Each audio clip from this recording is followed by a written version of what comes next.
What's up, man? Hey, man. How are you? Technology. Ob- Technology, ob- like Obstacles old make us people. stronger. Yeah, obstacles Slow and make us. dangerous behind the wheel, but can serve a purpose. I don't know. I don't know if you've been watching. I have just been keeping things busy. Entertaining. How are you? Thanks for joining. Sorry about the issues. Glad you were able to get on. It's sorry for the wait, and sorry. Hope thanks for the patience of your audience and for you. And we're over the hurdle, so let's rock Yeah, on, let's huh? do it, man. So you're a Grammy-nominated, multi-platinum producer. Why don't you just tell us a little bit about yourself, your history, how you got here? I know you wrote a book, and I love what you're doing, talking about combining health and music and entertainment technology. Love it. So why don't you tell us a little bit about that, your journey, and then we'll talk about where you're headed moving forward. Kind of backwards because I'll start from what you were just talking about. It's Sure. about what we're doing now. So I've been 40 years in a career, and it's what am I doing for this next leg, or a mix of careers.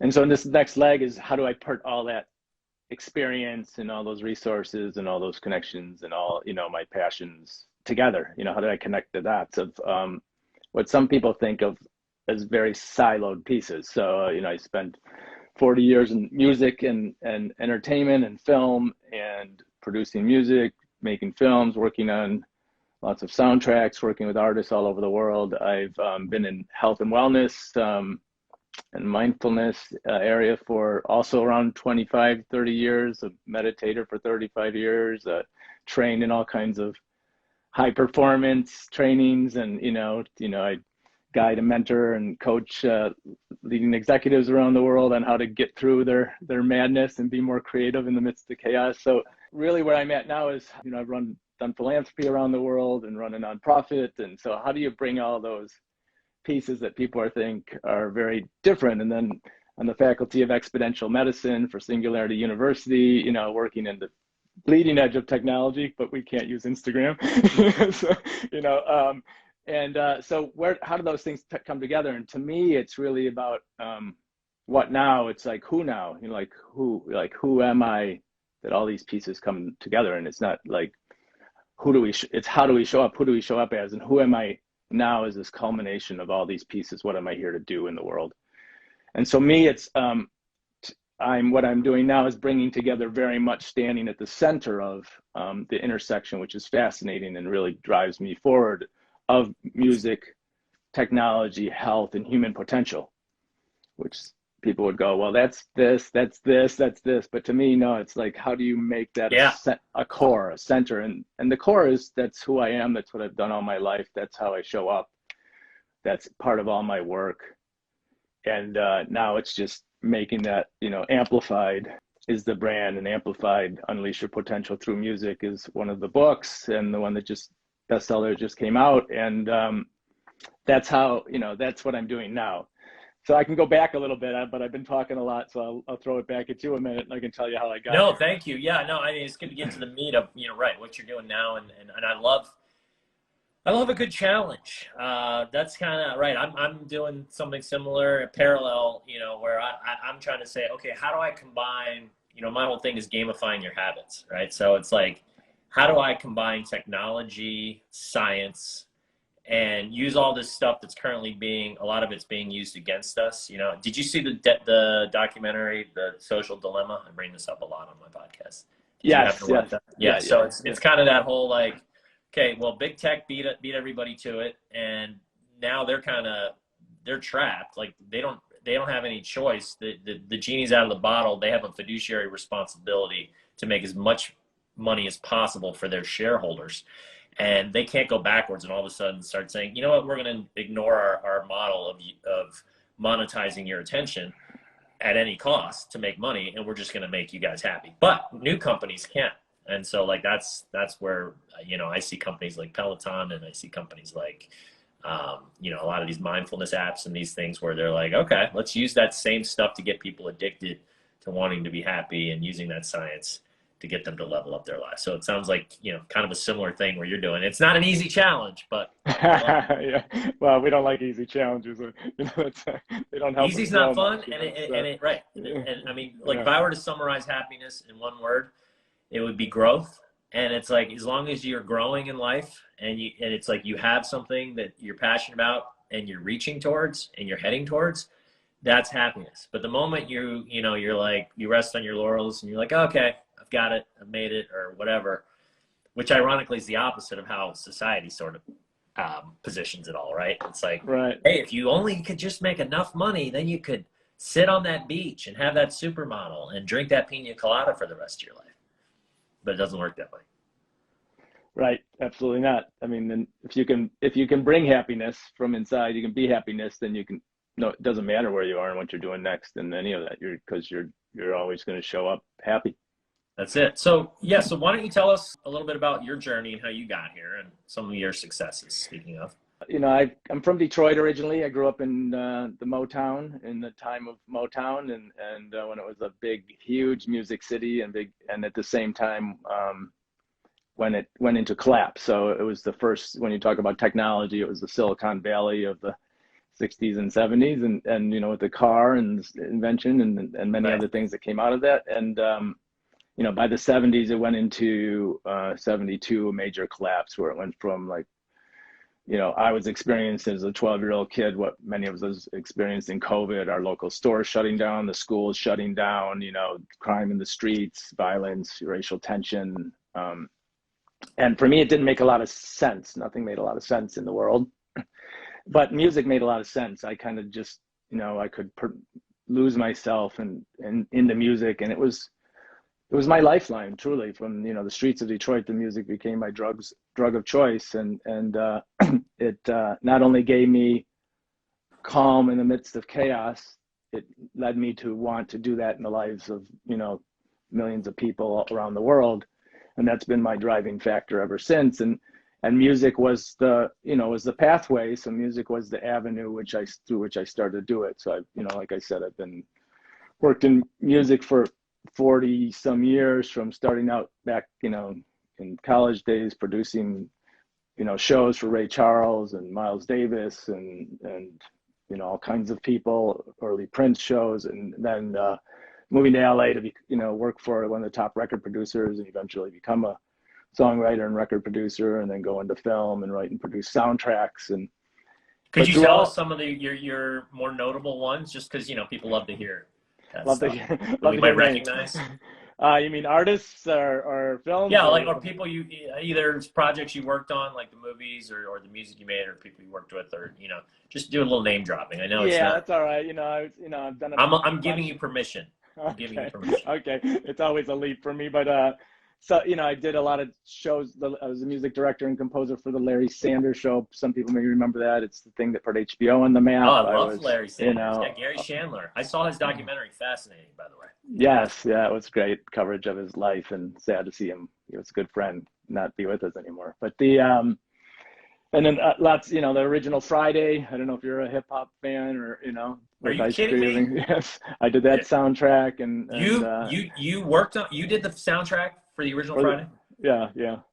See, now I'm glad I asked this question. Can we just pause here for a second? Sure. That movie. All right, so if you haven't seen it, go see that movie. It withholds the test of time. It's got Ice Cube, right, starring Ice Cube. Yeah. What was that new up and coming actor? Chris Tucker. Chris Tucker, right. Oh my God, was that, so that wasn't just like one of the funniest movies I've ever seen, but it hit just a cultural piece that you can't replicate how well it just nailed like that piece of the world at that time, that those guys living where they're living. And then and it just, to me, anybody that's seen it, it's almost like it's like a Dumb and Dumber, and then it's like, it's not just a movie, it's like a cult, because it's right, sure, so funny, and it was so good. And I'm trying to think of the music, but I know that every good movie has a good soundtrack, so I'll have to watch it again and listen to the music next time. Yes, yeah, it was great. We had all kinds of people in the game, and from the acting side, Chris Tucker had never been in a movie. We found him in a comedy club, and he went from doing that movie to charging $22 million to doing movies later, and Shanghai or something, right? Yeah, and then disappearing from the scene, like Yeah, what happened to him? Are you keeping touch with him? No idea. Yeah, so and F. Gary Gray, who went on to make many movies, after that as director. That was his first film as a director, and so it was a scene. It was fun, And But do many you get movies to be that on set and hang out with those guys, or were you more like? yeah, I did that in subsequent films that I did with the Cube. But and then you know many other. I did a lot. A lot across a lot of genres, but a few in the big ones in the early hip hop genres. Also in Too Deep, which is the first tracks we did with 50 Cent. The first track I wrote and produced with Jill Scott. Nice. And many other artists who came in onto the scene through the soundtracks we made. Love it.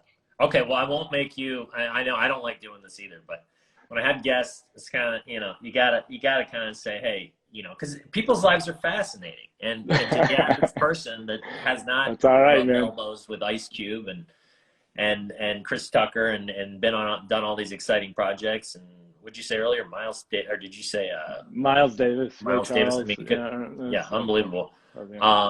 It kind of it's neat and fun to hear about. So thank you for sharing that. No worries. Okay, and so continue on. So with your journey, so right, so you're in the music world for all this time. Now continue on. So I'm in the music world. At the same time, I grew up. My father was a inner city pediatrician. I grew up as so health. It was always of my attention. When I got into Hollywood, I had scoliosis as a kid, so I was in constant pain when I started working in LA, and I found yoga to keep them from putting a rod up my spine. So that was a gift. I call these things kind of gifts disguised as curses, So because they're, that led to 35 years of a yoga practice and meditation practice eventually, and these are basically going back to where I started, all tools that I had to learn: music, meditation, different movement, mindful movement practices like yoga, to find calm in the midst of chaos or pain, so that I could bring them into the world, so that I could give them to this, the same. So it's, these are things that happen for me. I don't think they're things that happen to me. So, yep. I stayed really a lot. I've always been fascinated by, human psychology, the way the brain works, the way that physiology works. So I've kind of followed that through my work and throughout in, hosted shows in alternative health and wellness and flash forward, many years. I eventually, the reason I was in the music business was because I wanted to use it as a tool to help people around the world. And, I started a nonprofit doing campaigns around the globe, from stuff with Pope Francis to Lady Gaga's foundation to, help kids and help people throughout the world. Again, stay creative, stay inspired, and find that inner calm in the midst of a world that's spinning out of control most of the time. So, and then here we are, now, as I told you before, I got into technology pretty deep because I saw technology was driving finance and was driving the future in the way that I had done in media. In media, I had learned how we change the way people think and feel in a matter of seconds, hundreds of millions at a time, and then the next level was technology, right? So, and technology was kind of the new game. And so I went to Silicon Valley and, started working with, Singularity University, who was kind of the thought leaders of the time a decade ago. And then have pulled those people, went into the health side of exponential technologies with exponential medicine, started to I write a column on Forbes called amplifiedfuture.com, that talks about the intersection of the new technologies and where it's taking health and human potential at the intersection of sound, technology, health, and human potential, right? So it's been an amazing ride. It's been, falling off many mountains and keep climbing up and looking for taller ones, I love it. Okay, well, speaking of that, so let's talk about where you're headed now, and what are your goals? Where do you want to be in with some of the stuff that you're doing in the next year, 5 years or so? Well, I do my life in 7-year cycles. So I'm 2 years into a 7-year cycle that'll end. I'm 60. It'll end at 65, and it's really the focus of this period of my life now is to build success in collaboration and partnerships, so that I can scale and stop being the way that I've succeeded thus far, but take it to another level. Thus far, I've been mostly a solo entrepreneur, and have managed that pretty well. The happiness psychologist, the leader of one of the early leaders of the happiness movement, Robert Holden, calls that a dysfunctional independent. So now it's how do I build the biggest and most powerful partnerships to bring goodness into the world at the and transform the way people use and experience music, and to help them to thrive in their lives and to reach a new level of human potential. So that's, I'm, like with the music the book Amplified, it's, part of a piece, and the brand I'm launching later this year, Amplified Ventures, is part of a whole move to transform the way the world uses, understands, and experiences music. Oh, serendipitous call here. So yeah, we'll have to communicate after this. I just so happen to be in a similar stage, and I started this group with a few individuals who basically have a mission in life to improve the world's happiness through technology and science and these types of things we're talking about in different aspects. And it's kind of I call it kind of the gamifying your life group. And in a way, you're gamifying music, right?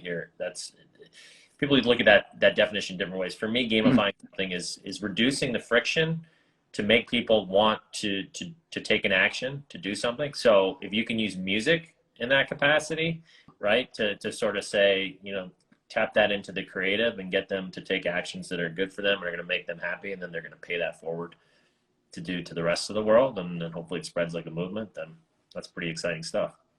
Well, I'm excited, but people, it still doesn't amaze me because I've been looking at this space and how the world functions in it for a long time. So, but if you take like peak performance, like you're talking about,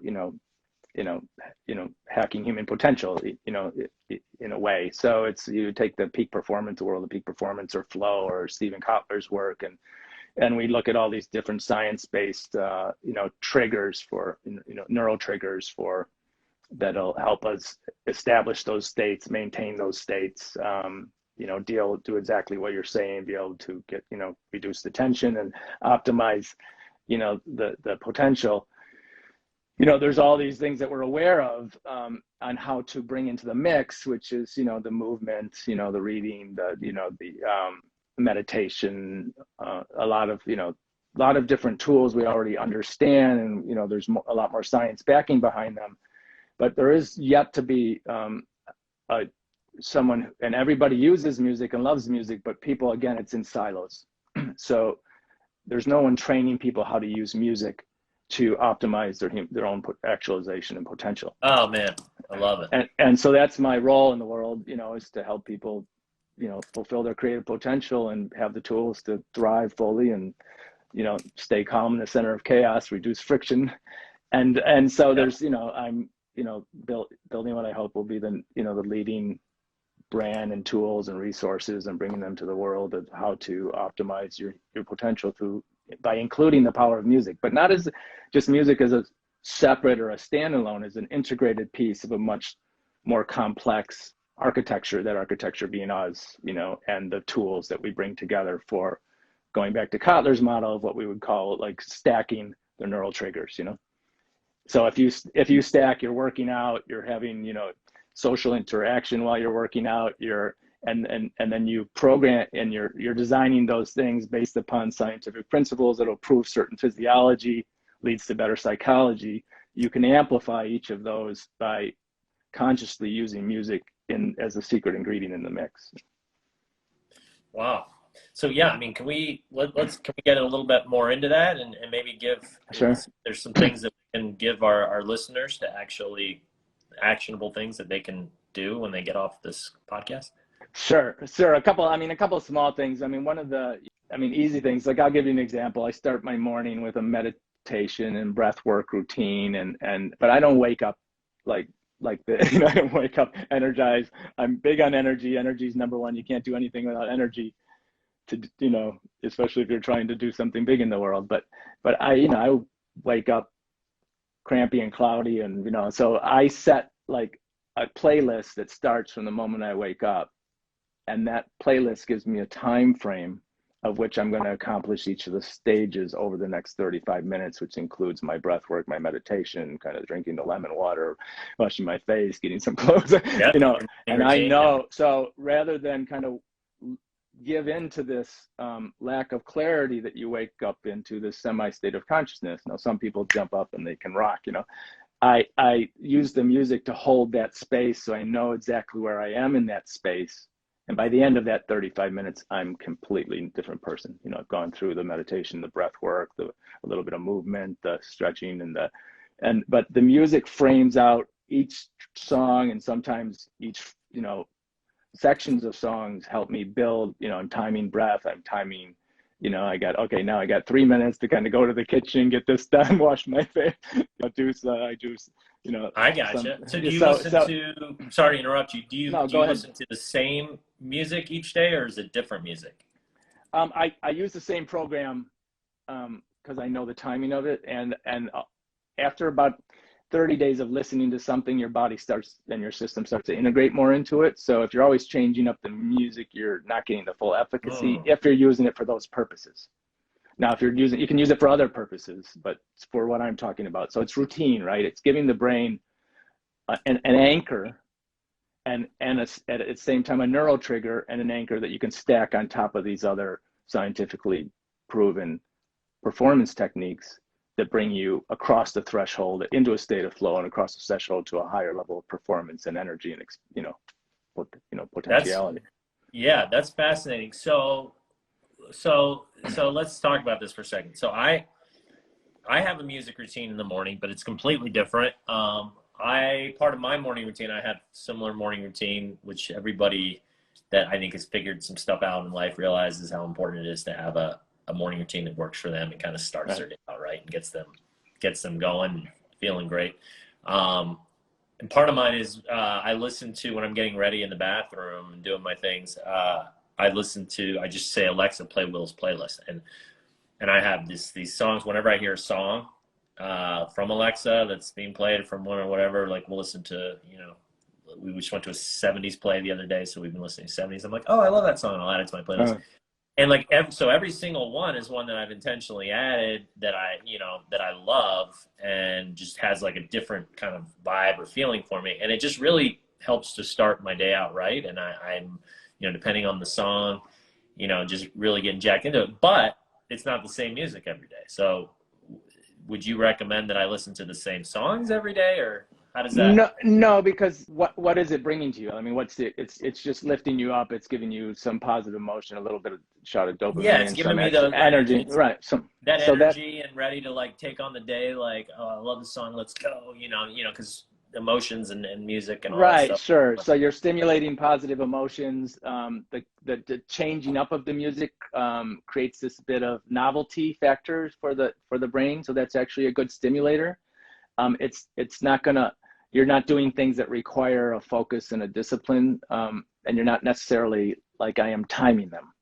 Like you're not saying, okay, I'm gonna have by the end of this 3-minute song, right? You know, because I know how long it is and I know how long it takes me to do X. I'm gonna have brushed my teeth, washed my face, you know, shaved, on, you know, neti pan, whatever, exactly. and drank my lemon water. And then and 3 yoga stretches, and then by the next one I'm gonna be sitting on my yoga, you know, my meditation mat, and I'm going to do like now, you know, to this next 5-minute selection, you know, pranayama, breath work, you know, and then that transitions into another piece that it actually times out, you know, that next meditation, integrated meditation first. So I'm doing a very specific, so I need to know the timing and the arc and the emotional expectation that I'm building myself into.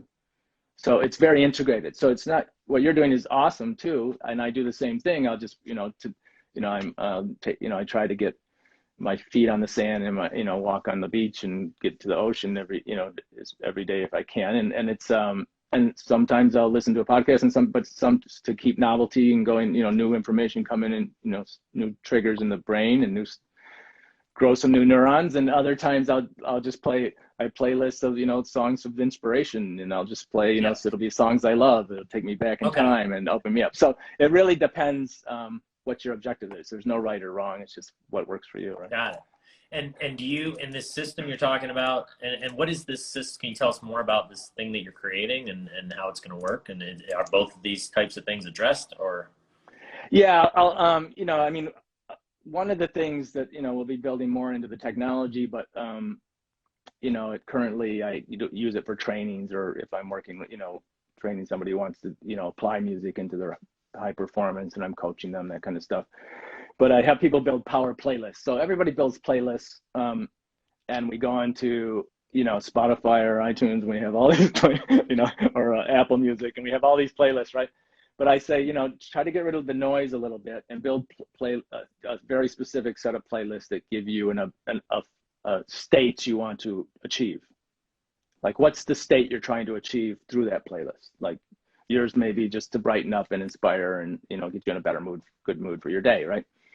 So, and I use the acronym FIRM. So it's focus. So maybe you got a playlist for focus because you're going to do an hour, you know, 90 minutes of deep work, and it helps you do that. Some people that helps, you know. And another one would be inspiration, like you're doing, is, you know, you just have songs that you love, you throw them on a playlist. It might be something new to you that's kind of novel, that you just, a new album you just heard, or a movie you saw on the soundtrack, or maybe, you know, lifetime of stuff that's your favorite songs, you know, that just gets you in a good space, inspiration. And then the R in FIRM is for relax. And, you know, we need, like, a lot of people are challenged by sleep. So you need music to actually relax your nervous system, to be able to wind down, to be able to do sleep preparation, so that your system can come into, you know, more coherence and equanimity before you go into sleep and start to relax and keep the cortisol out of your dreams. You know? So, Right. Do you have, I mean, so that's FIRM. sleeping, And yeah, then, I mean, and then the last one is movement. And movement's probably the most critical. I mean, and I don't mean to interrupt you. Sorry. no, please. Get I was interrupting get you. through the word. But and movement is probably the most obvious. So you know, during COVID, I have, you know, again, people who, you know, they're pretty high achievers that I work with. So they want to be able to, you know, they couldn't go to the gym, they couldn't go to the yoga class, they couldn't go. So I had them do micro movement practices, which is actually much more effective than long workouts. You know, so if you think about taking circuit training and you slice it into 5, 10, 20 minute slices, and you spread it across an 8-hour day, you're going to have much greater efficacy in helping your energy and your nervous system and your momentum and your focus than you would doing an hour of that same routine at the end of the day. So each of those, it's much easier to accompany by music. So I do breaks every, you know, at least 90 minutes. I'll do a serious movement, or, you know, or break, and I'll do, you know, maybe I'll do 50 burpees to a song again. Now, if I don't have that song, it's not that the song is, I will get lazy, and I'll stop and I'll rest and I'll take a breath. You know, not that you don't need to do that sometimes, but I know the length of what it takes me to do that. I got to stay in account, focused, breathing properly, the right timing, not too fast, not too slow, so I don't injure myself within the scope of that song. For some people, you know, they don't do burpees, but other people like to dance. So I go, okay, well, just get up every, you know, you've been get up, set your alarm for every, you know, 45 minutes or every 90 minutes, and get up and do a one song dance.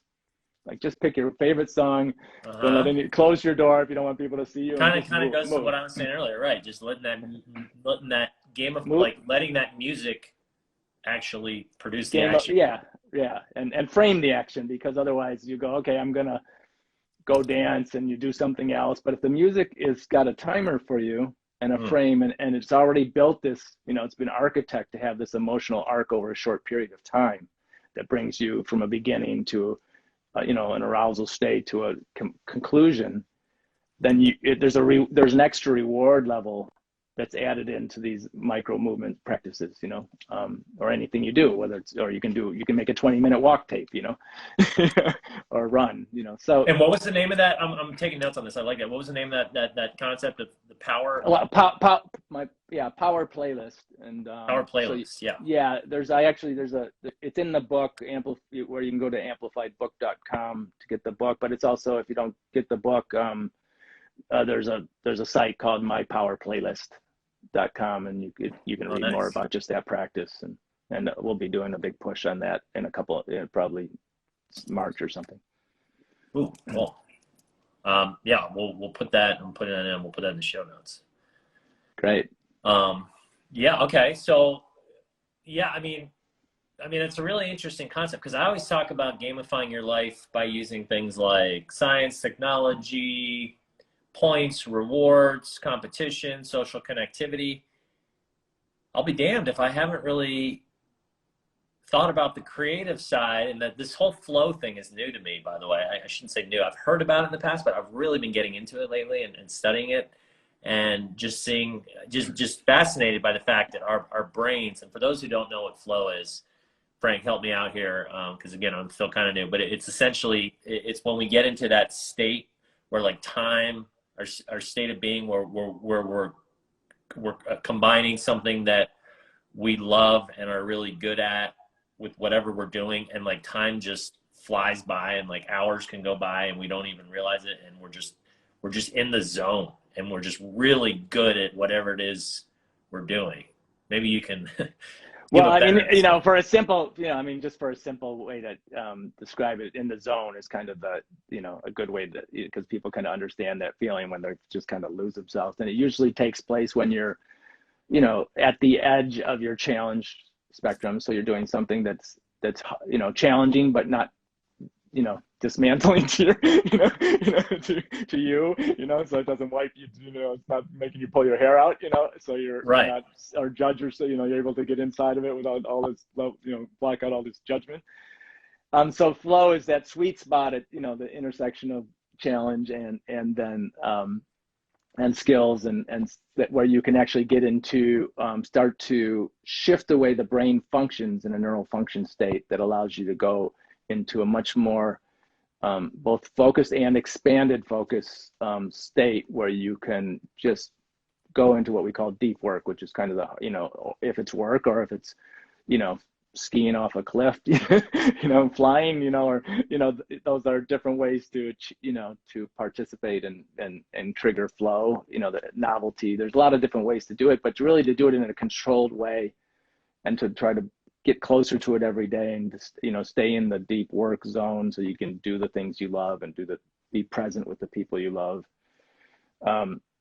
Is flow is that's sweet spot at the center of all that, and Yeah. and there's a lot of neuroscience behind it, and not to drag this on, but I want to step back a minute, because you say, well, you never really thought about the music, but I'm not applying just the music. I'm applying the science, the technology, all these other aspects, the social connection of that music brings, the neural triggers, the neurochemicals, the neural cocktail you're trying to Yes. create to get to a state of flow.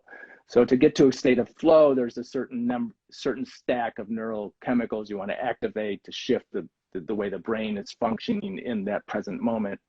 And sometimes that happens naturally, but if you learn these triggers and you learn how to practice them and use them, you can bring them together to create that state more consistently. Yes, and thank you for clarifying that. Music being a source of doing all these things that I'm talking Right. about, what I consider gamifying your life, where it's you're reducing. You use that word. I don't know if I used it first or you used it, but the reducing friction is something I use all the time. And it's like life's hard, and there's a lot of shit going on, and it's Right. like any way you can trick your little lizard brain, because at the end of the day, I hate to tell you, people, unless you believe we just showed up out of God's loins, which that's fine if you did, but if you're a science guy and you believe we evolved, and you believe that there at some point our brains, it made sense to focus just on food, water, shelter, procreation to spread our genes,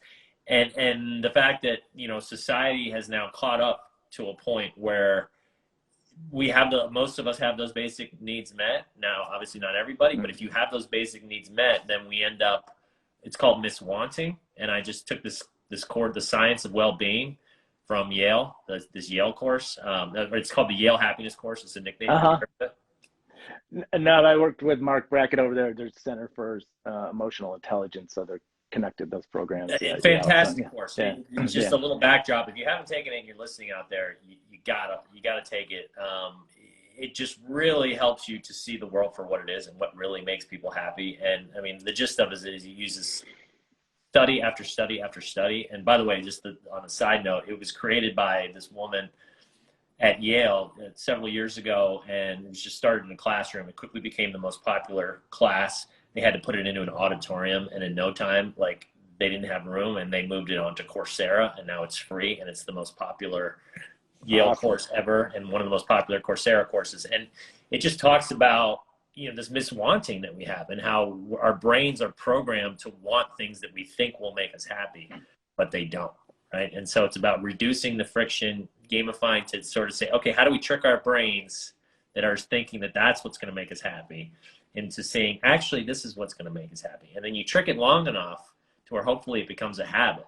And then that's another science thing, right? Once it's a habit, it's going on autopilot, because habits don't care if they're good or bad, helping or hurting us. When you got them, you got them. And if they're bad, and I call them failure versus success habits, you're slowing your momentum in life, you're increasing the friction, you're not as happy, all these things. But then if you're able to start replacing those with these success habits, whatever they are, like a good example, your morning routine, my morning routine. Those are fantastic success habits that build our happiness and our momentum every single day. And you and I don't even have to think about them anymore, right? But in the beginning we did. And in the beginning, there was definitely some friction with some of the things that I do. And it just didn't feel right. It didn't feel natural. I'm like, I don't know if I like this, but I made a commitment to myself, and I was like, I know that this is what I want to be part of my life. And then once I got over that I called it a front-loaded hump, sort of like that initial resistance. But then once you get over that, then it's like, then you got the tailwinds working for you. And then your brain just puts it on autopilot. And your brain's like, all right, we got that one. We don't need to give it any thought. And it's as automatic as brushing your teeth. Absolutely. Absolutely. That new habit formation for happiness. I like that. Yeah. I mean, the brain likes music. Music likes the brain. They're wired similarly, and they've been around. And especially, so there's a great story comes from an artist I've worked with, and he was a child soldier in Darfur, and at 8 years old, carrying an AK-47, they finally got him out, and he's gone on to become a recording artist and a peace activist around the world, and great guy, and we would have talks and do have talks around music to help people, how do people survive like extreme hunger, how do they survive really extreme intolerable conditions, and he used to say song and dance. And he used to, singing and dancing. He said, when we had no food, we sang and danced to fill our bellies. And when we, oh wow, and when we had, and when we got the food finally, and it might be a day, it might be a month, when we finally got food, we sang and danced to give gratitude for having food. So everything was just singing and dancing, and managed to get through challenges that you and I probably could never even imagine being in the middle of. Oh man, that is wow. That's it, man. That's it, and that's a really cool way to look at it, right? I mean, it's speaking of primal, like that's wired in us. Music. That's wired in us. I mean, can we talk about that for a second? Do you understand? Like, what is it in our brains that we have this connection, this magical quality with music that has this ability to do things to us, to motivate us, like you said, to put us to sleep? Well, it's been part of our development, and it's helped form our development, sound and music. And if we go to the foundational piece of sound is our number one way to recognize some of the most important things, whether whether we're safe, so there's some very primal aspects that come with sound and music. And then when we get into music itself and music making, it's been done in every culture and every generation. And the brain, what's fascinating about music that's different than any other stimuli is that the music can activate more areas of the human brain simultaneously than any other stimuli that we know of. Music can also bypass the blood-brain barrier and the frontal cortex, so that we don't actually have to judge and filter it. So it's actually taking place on our neurophysiology and our brain, even when we don't know it. So that's part of my profession as a as a film composer, music soundtrack producer for years, was how do you change the subconscious perceptions Oh yeah, and huge. of a human being without them knowing it's happening to them. Oh man, and Through I'm the fascinated by that. soundtrack. So so that's how, these are the things that it does, and the brain is that wired into the structure of how music. I mean, I have guys, companies that, it's a company out of Europe I'm associated, where you can reverse engineer that, so we can analyze your well-being using the same structures we use to build AI structures and analysis to analyze your well-being and your body and its health and your cells and your, different things and the function of your brain through the same structures that we use to actually build music. So it's like, it's a two-way street. We don't always think about it that way. It's pretty amazing. I've always been fascinated. Everybody's got their things, and movie soundtracks has always been something that's fascinated me. And like, I'll download. I'm one of those people. I'll download a movie soundtrack and I'll just listen to it on repeat over and over again. The most recent example I can think about is the Kick-Ass soundtrack. Have you seen that movie? No, Kick-Ass? I haven't yet. Yeah. Okay, will you do me a favor?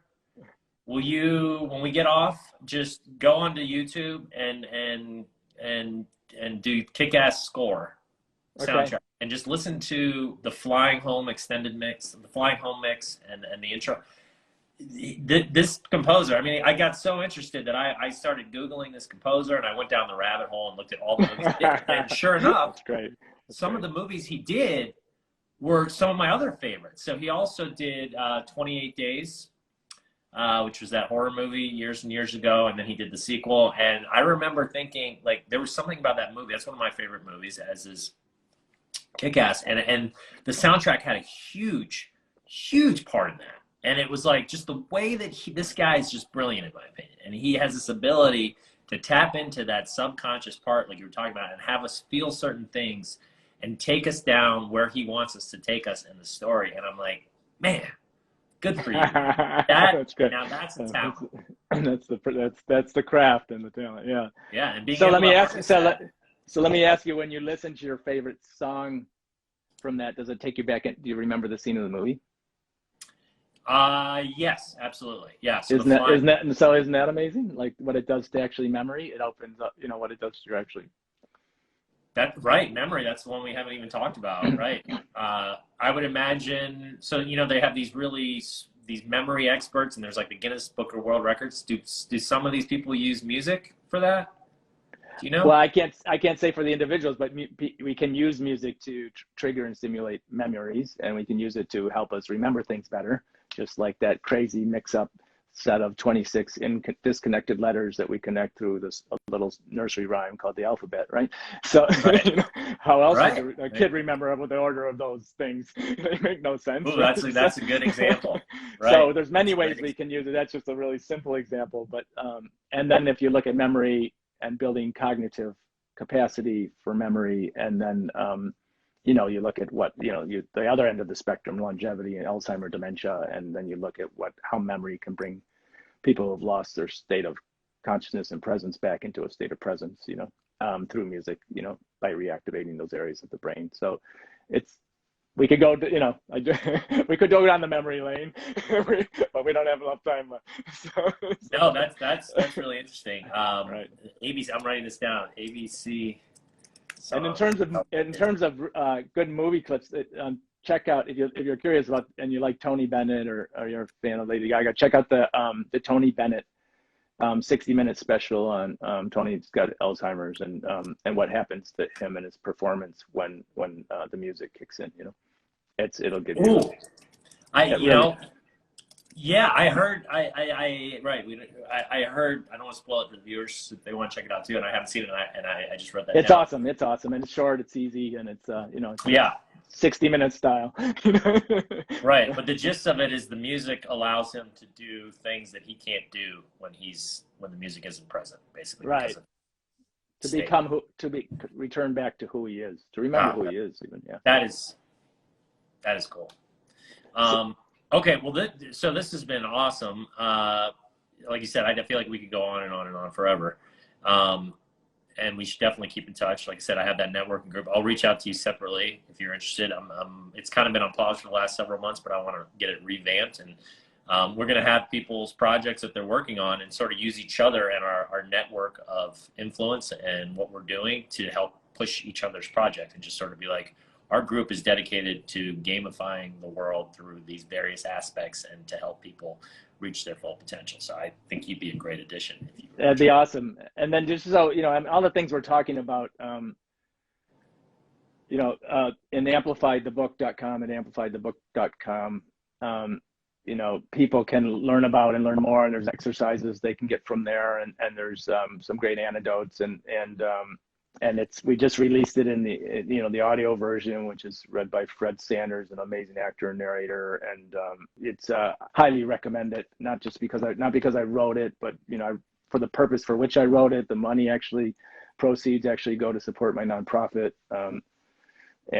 so I really recommend, you know, my goal is to get it, you know, this material in millions of people's hands so that they can learn to transform the way they use and experience music in their lives, so they can actualize their potential and find calm in the midst of the chaos. You know? Oh, I love it, man.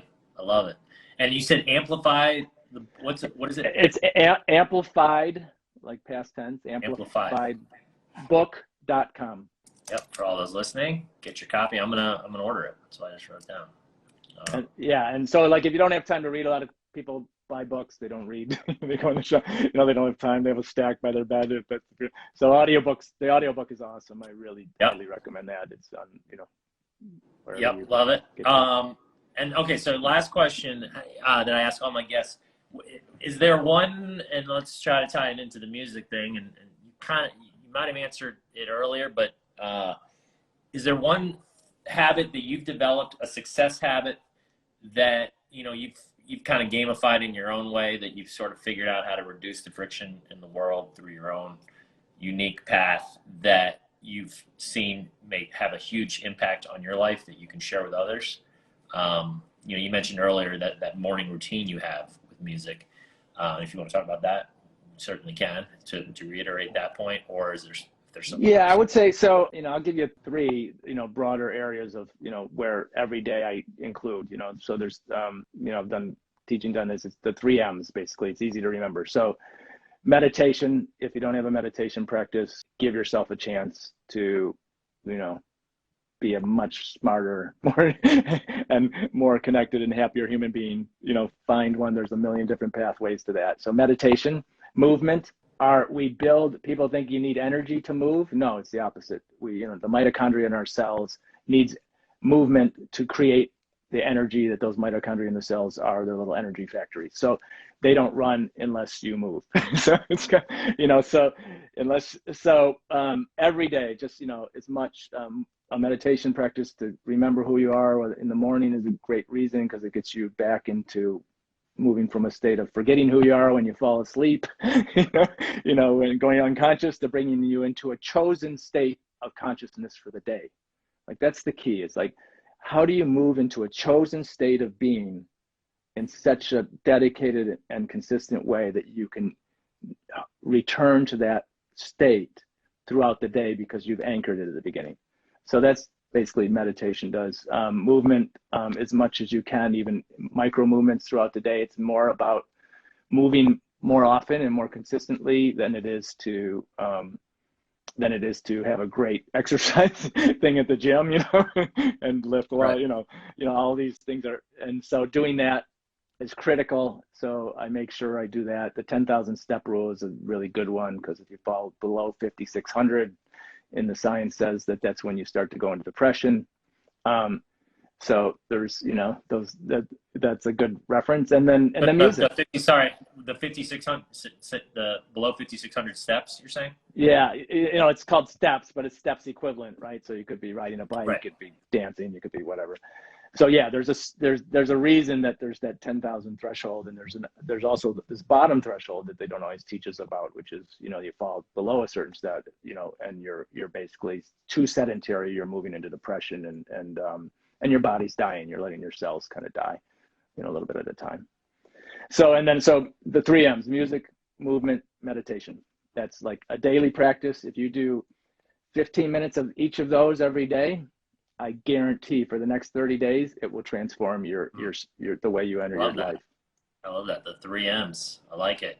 Um, okay. So I had a question about, oh, the meditation part. So right, you mentioned there's a million different ways to do it. So I feel like, and I'm trying to find my path. I'm still not there yet. And, I've just talked to too many people and read too many books that are like, you got to do meditation. And I've just always had this resistance to it. And the word itself, I'm like, ooh, meditate. So, but there's so many different ways to do it. And again, you can kind of, to reduce the friction that works for you. Do you mind sharing your personal way that you meditate? Well, I've been doing it for 35 years, so I have a pretty integrated practice that includes sound, music, embodied breathing, you know, pranayama is what, is like the traditional Vedic word, and yoga for, the breathing practices I use. But so I have a pretty active morning meditation. It's not a traditional mindfulness meditation where you sit in stillness and observe the thoughts passing through. So meditation doesn't have to be mindfulness meditation. You can develop the brain and develop mindfulness in a number of different pathways. So I would say, one of the things, I believe, like having, in the past, and in most of the deep meditation traditions, you would have a teacher. So there are apps and there's a bunch of different things you can try, but, an hour or half an hour, somebody who can identify what your needs are and who has a lot of deep experience in multiple practices is a really valuable thing to kind of get you on the right foot. And then other people, and then, music can be a meditation, breath can be a meditation. For people who are, how so? Like, how would you use music as a meditation? Because you could basically focus into a piece of music, if you want to use it as the meditation, and focus into, like, if it's got a film soundtrack that you love that has a beautiful melody, and then you start to just keep your mind focused on that melody, let go of all other thoughts, anything that takes you off that melody, you keep coming back to it. You kind of get yourself through an emotional arc and a timeline as you listen to that music, and then the rest of the music starts to actually shift the rest of your nervous system, so it provides this kind of sanctuary of a sonic temple, so to say, as you're doing that. So there's some exercise in the book, but it's primarily a quick one, is to have a very relaxing, but maybe if you're going to use it as the focus of the meditation, have something in the music you can start to focus on. Otherwise, that'll hold your focus. You can use the rhythm of music to use your breath for focus. So breath is a phenomenal tool to help you with meditation. Just count breaths. Right. And I have a problem with it. Right. And the reason I'm asking is I'm still kind of struggling my way through it. Yeah. To get a successful, my mind will go off and I have a hard time, and I'll bring it back, but then it'll go off. And then I guess, so that's one thing. I don't know if you have a suggestion for that. And then the other is, like, what is your main goal? Like, what are you trying to get out of the meditation? Like, where are you trying to get when you finish it? Like, what is it?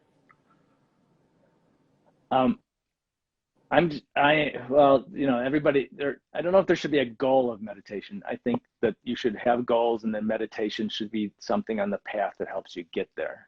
So if you're judging your meditation while you're in it, you're defeating the purpose of the meditation, and you're actually defeating it at a higher level because you're in a more open state. So the judgments stick deeper. And what you're doing is, when you're observing, if you're doing a mindfulness meditation where you're breathing and you're just keeping your breath consistent, and you're doing nothing but watching the thoughts go by, and you get distracted, that's perfect. It's like anything else. It's your brain is a muscle. The minute you sit down to meditate, if you haven't been doing it, your brain's going to fill with all kinds of thoughts, because there's now some space for everything to come in. And it'll flood you. So mindfulness meditation is you just observe, release, observe, release, observe, release. But for some people, that's a really challenging practice. The more you do it, the easier it gets. So you just, like anything else, like you're talking, how do you get through the resistance? Well, you got to spend 30 days, maybe 30 weeks, but at least 30 days to even begin to adjust to a habit. It's but music can make it much easier for people. So the other thing is, if you're doing that practice and you put music on as a background, that brings you into a state of calm, relaxed state of attention, then suddenly your nervous system can relax a little bit and feel safe, and it's not picking up all these distractions. The thoughts may still be there, but you can, again, then bring breath or something else into the practice. There's many ways, and you can use sound. You can make sound. There's a whole big chapter on music and meditation in the book. It. Okay, I just actually ordered it while we were talking.